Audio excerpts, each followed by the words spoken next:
రాష్ట్ర చరిత్రలో మునుపెన్నడూ లేని విధంగా ప్రజాపద్దుల కమిటీకి ఎన్నికలు నిర్వహించాల్సి రావడం దురదృష్టకరమని వైఎస్ఆర్సీపీ ఎమ్మెల్యే పెద్దిరెడ్డి రామచంద్రారెడ్డి అన్నారు. ఇలాంటి పరిస్థితుల్లో ఎన్నికలను బహిష్కరిస్తున్నట్లుగా పార్టీ తరపున శుక్రవారం ఆయన ప్రకటించారు. ఇప్పటి వరకు ప్రతిపక్షానికి పీఎస్సీ చైర్మన్ పదవి ఇవ్వడం ఆనవాయితీగా వస్తోంది. కానీ కూటమి ప్రభుత్వం ఆ ఆనవాయితీకి విరుద్ధంగా చేస్తోంది. అందుకే ఈ ఎన్నికలను బాయ్కాట్ చేస్తున్నామని అన్నారు. 1950లో జనవరి 26 ఒక అమెండ్మెంట్ జరిగింది. ఆర్టికల్ 309 బ్రాకెట్లో అయ్యి అని చెప్పి ఆ ఆర్టికల్ ప్రకారం కూడా ప్రతిపక్షానికి ఇవ్వాలని వాళ్ళు మార్పు చేసి అనేక మంది కేవలం ప్రతిపక్ష సభ్యుడి హోదా ప్రతిపక్ష నాయకుడి హోదా లేని పార్టీలకే ఈ పీఎస్సీ చైర్మన్ పదవిని ఇస్తా వచ్చారు. ఉదాహరణకు బీజేపీకి ఇద్దరు సభ్యులుంటే 1981-82లో శ్రీ సతీష్ అగర్వాల్ అని చెప్పి వారికి ఈ పీఎస్సీ చైర్మన్ పదవిని పార్లమెంట్లో ఇవ్వడం జరిగింది.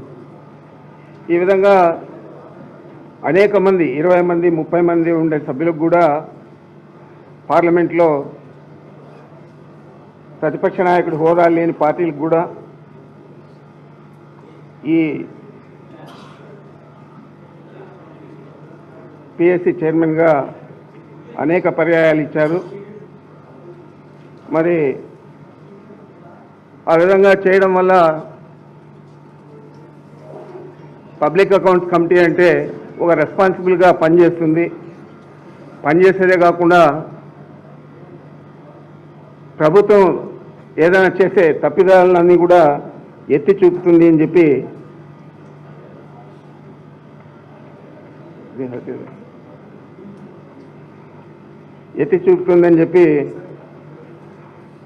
ఒక ఆనవాయితీగా పెట్టుకున్నారు.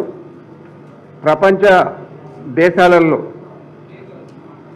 డెమోక్రటిక్ కంట్రీస్లో ఎక్కడ కూడా ఏ నియమ నిబంధన పాటించకుండా కేవలం ప్రతిపక్ష సభ్యునికే పబ్లిక్ అకౌంట్స్ కమిటీ చైర్మన్ పదవి ఇవ్వాలని చెప్పి ఇప్పుడు దాకా కొనసాగుతూ ఉంది.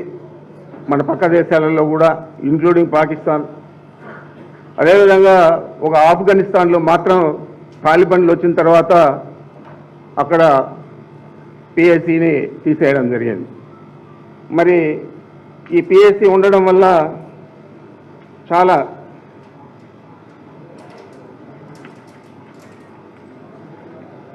మనం గతంలో అనేక కుంభకోణాలన్నీ కూడా వెలికి తీసిందంతా కూడా పీఎస్సీ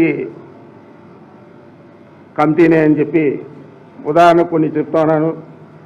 బొఫర్స్ కుంభకోణం వచ్చి 1980 చివరిలో 1990 మొదటి అప్పుడు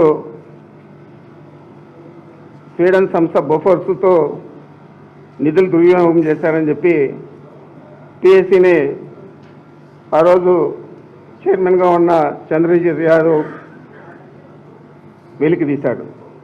అదే 2G స్పెక్ట్రమ్ 2010 ప్రారంభంలో ఆ రోజు మురళీ మనోహర్ జోషి దాన్ని వెలికి తీశాడు. అదేవిధంగా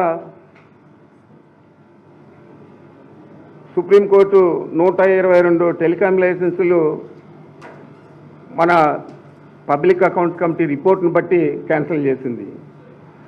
కోల్గేట్ అని చెప్పి 2010 మధ్యలో వచ్చిన కోల్ అలొకేషన్ స్కామ్ కూడా పీఎస్సీనే బయటకు తీసింది.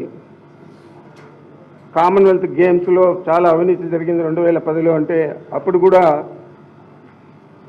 పీఎస్సీనే వెలికి తీసింది. ఈ విధంగా ఒక రెస్పాన్సిబిలిటీ తీసుకొని ప్రభుత్వంలో ఏది కూడా నిధుల దుర్వినియోగము లేకపోతే ఇతరత్ర అవినీతి కార్యక్రమాలు జరగకుండా ఒక వాచ్ డాగ్గా పనిచేస్తూ ఉంది. మరి ఇలాంటివి మన రాష్ట్రంలో తీసుకుంటే కంబైన్డ్ స్టేట్లో 1994లో కాంగ్రెస్ పార్టీకి ప్రతిపక్ష హోదా లేకపోయినా కూడా ఆ రోజు కూడా పీఎస్సీ చైర్మన్ పదవి అప్పుడు శాసనసభ్యురాలుగా ఉన్న గీతారెడ్డికి ఇవ్వడం జరిగింది. మరి మొన్న మాకు 151 సభ్యులు ఉంటే అప్పుడు కూడా మాకు అధికార బలం ఉన్నా కూడా మేము తీసుకోకుండా